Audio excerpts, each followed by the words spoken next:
It's Dinesh D'Souza, best-selling author, of course, a movie maker, good friend of mine, and he's got a brand new book called The Big Lie. The Big Lie today, if you were to write it today, only about Charlottesville would be President Donald Trump supports white supremacy, Nazis, the KKK, and he refuses to rebuke them, refute them, repudiate them. In essence, he's holding them up on high, and he's defending them. Now, Dinesh, I'm not making it up. Lady Gaga's got 60-plus million followers on Twitter, and she's saying that.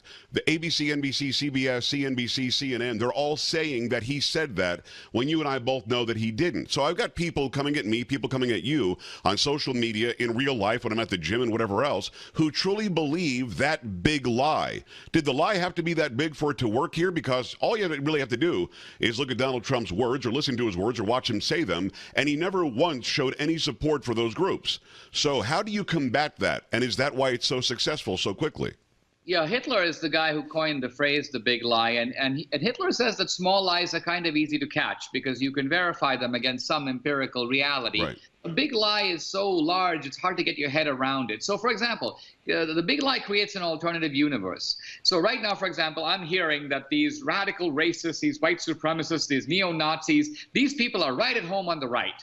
And so Debbie, my wife, said to me the other day, she says, Dinesh, you've been speaking at GOP events, Republican events, Reagan dinners, Lincoln dinners, really since 1991 when your first book came out. How often have you run into a neo-Nazi or a Ku Klux Klansman or a white supremacist? And I said, never. These people are not in the Republican Party. Right. And so it's almost like there are two realities.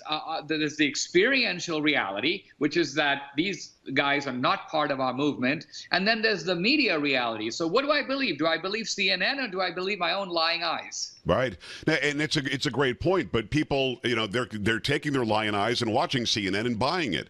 I mean, you had reporters literally yesterday, Dinesh, who left that press conference where the president was talking about infrastructure. They left there saying they were shaking, they were scared, some of them were in tears. These are journalists, allegedly, Dinesh. So yeah. Did they really leave like that because they're indoctrinated, or did they pretend they left like that to further indoctrinate those and push the big lie?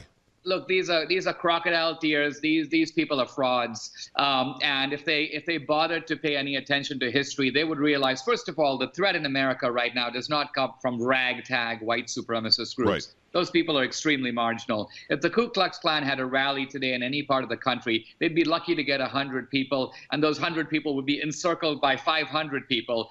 So this is not the problem. Now, historically, the Ku Klux Klan had real power. In 1924, the Klan had a massive rally. They had 50,000 people in white hoods marching up Fifth Avenue in New York City. Where were they going? Madison Square Garden. For what? The Democratic National Convention. Many of them were delegates at the convention. So the Democratic Party actually has this racist history. And part of what's going on here is a bludgeoning campaign to cover that up. That's, by the way, also why they're after the Confederate monuments. Why don't they say that they're after pulling down the statues of racist Democrats? They don't say that. But and that's what they're doing. It's such a crazy juxtaposition. These are far left, radical, violent, Antifa, Black Lives Matter idiots who are pulling down representatives of what they are. It's so weird.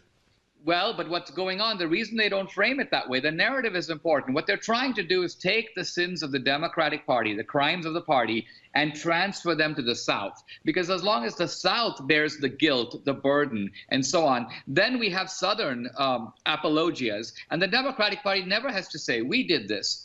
We're sorry. We apologize for what we did. We're going to pay restitution for what we did. The Democratic Party is exonerated for its crimes because it's been able to foist them onto someone else. Two quick questions. It's Dinesh D'Souza. His book is called The Big Lie. Make sure you go and get it. Go watch every one of his movies as well. And look him up on YouTube because he gives some great lectures and really great question and answer sessions afterwards.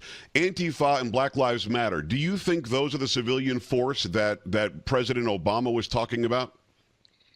It's true that they are they've become a kind of private militia for the left. Yeah. I notice that the left is pressing Trump to condemn one side because the left wants to excuse the other side. They want to basically say, let our guys go rampaging through the South, knocking down monuments, doing lawless stuff, threatening and intimidating people, driving speakers on the campus. All of that is morally licensed because they are fighting fascism. Right. Now, having said that, the most dangerous fascism on the left is not even Antifa. It's the powerful studio bosses. It's the deans who control billion-dollar endowments. It's the powerful people in industry, in the media, in entertainment. They are the ones who can fire you, deprive you of your livelihood, ruin your life, turn you into a pariah. This is not just the fascism of the street, it's the fascism of the institutions. So the bottom line, Joe, is this. The fascists that the left is pointing to, those guys have no power. The fascists of the left, they are in politics, they are in culture, they're in media, they have real power. They are the most dangerous fascists in America today. Very, very well said. Last question. What do they want? And I've only got about 30 seconds. What is their end game? Their end game is ultimately the same as the Nazi end game. The Nazis had a phrase called Gleichschaltung. They wanted to bring everybody into line. They wanted no dissent.